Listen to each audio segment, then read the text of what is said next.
kind of a mother would I be if I let you go to New York all by yourself?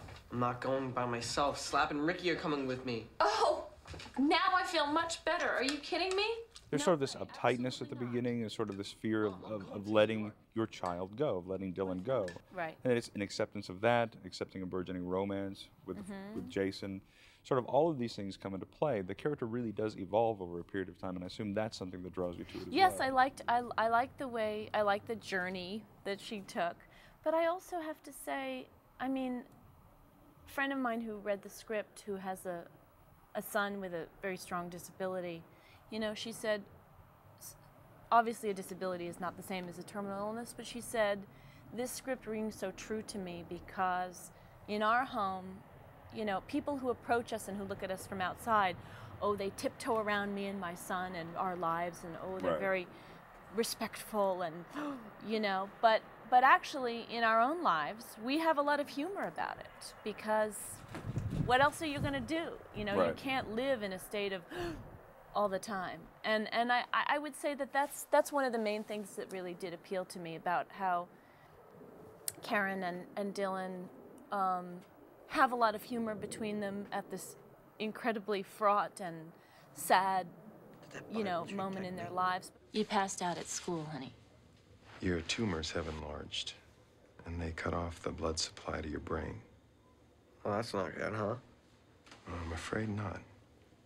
It is very much the story of a parent, of a mother whose son, even though he will be dead soon, he's becoming an adult, and her learning to share the power with him and learning to let him make decisions, even if they're decisions that, you know, she thinks, oh, does this make me a bad mother that he's running around New York when he should be, you know, resting in his bed? No, because it's his life, whether it's going to be another 60 years of it or whether it's going to be another week of it, you know. And at a certain point, you have to let your children, you know, make decisions about how they're going to live their lives. Look at these prices.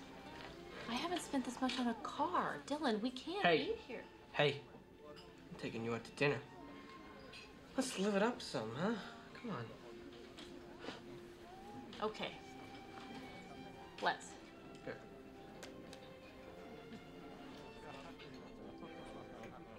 How's it going? Good evening.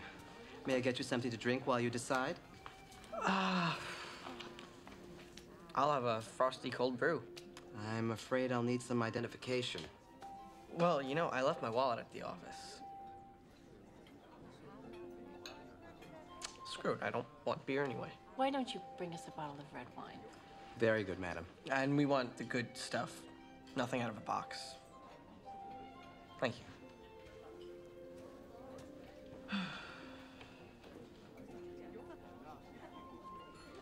I feel like a bad mother that you're not home resting. I'm gonna have plenty of time for that.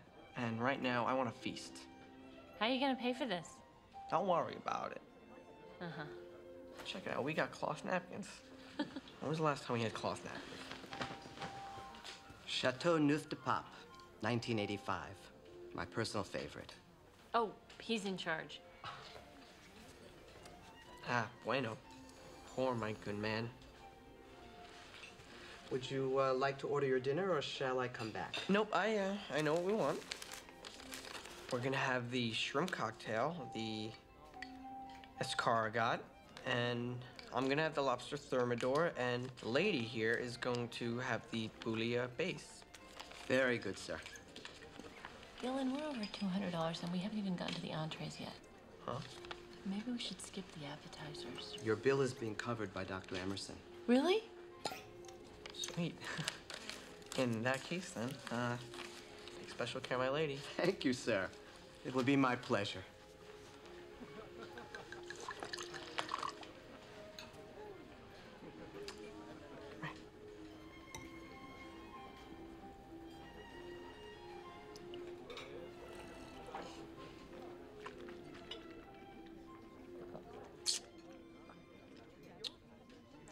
Taken. Very good, sir.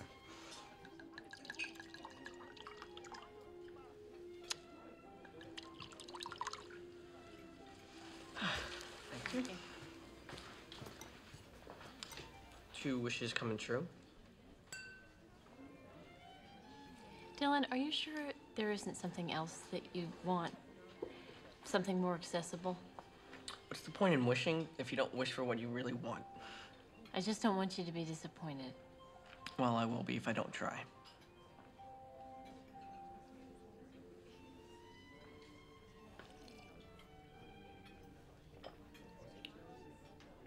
Wow. Wine's amazing, right? It's the best I've ever had. I didn't know that I was looking for it until I found it. And I was looking for something more human, but I had no idea what I was going to do next. I thought maybe comedy would be good or something more dramatic. And this just, you know, was perfect. And I wanted it from the very beginning. So I did my best. And now I'm here, so that's good.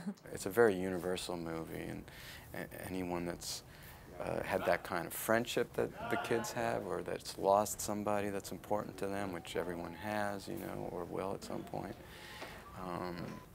I just, you know, I started to sort of feel that it was a responsibility to everybody that had signed on to the project, right. You know what I mean? And in a good way, you know, it keeps you honest, you know, it keeps you like questioning everything that you're doing, and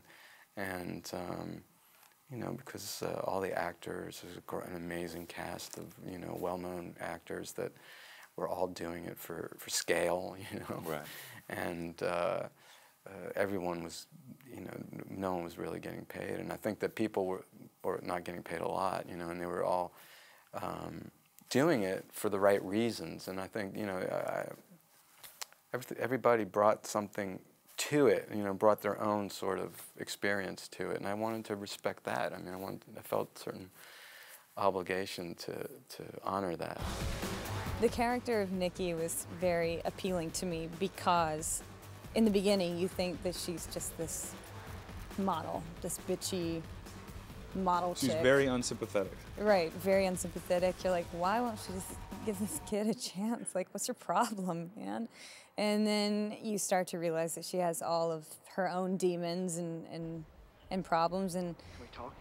you realize, you know, more toward the middle and the end that there's just these two people that need each other in different ways at the same point in their life.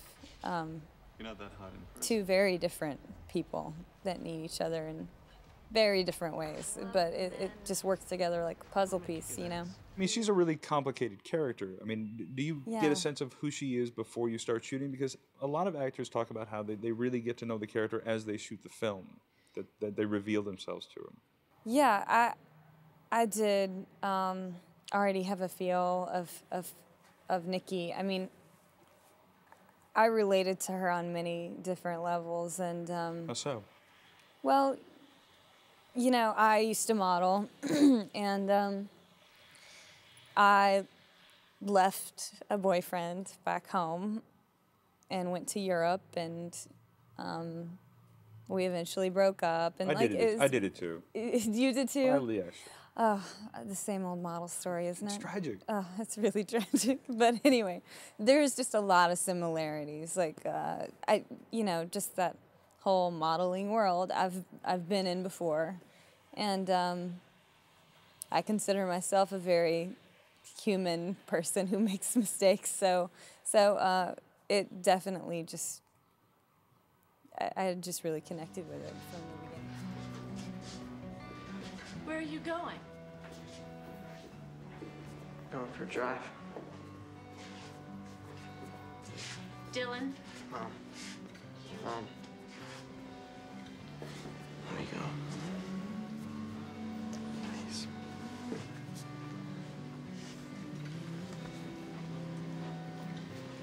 I love you, Mom.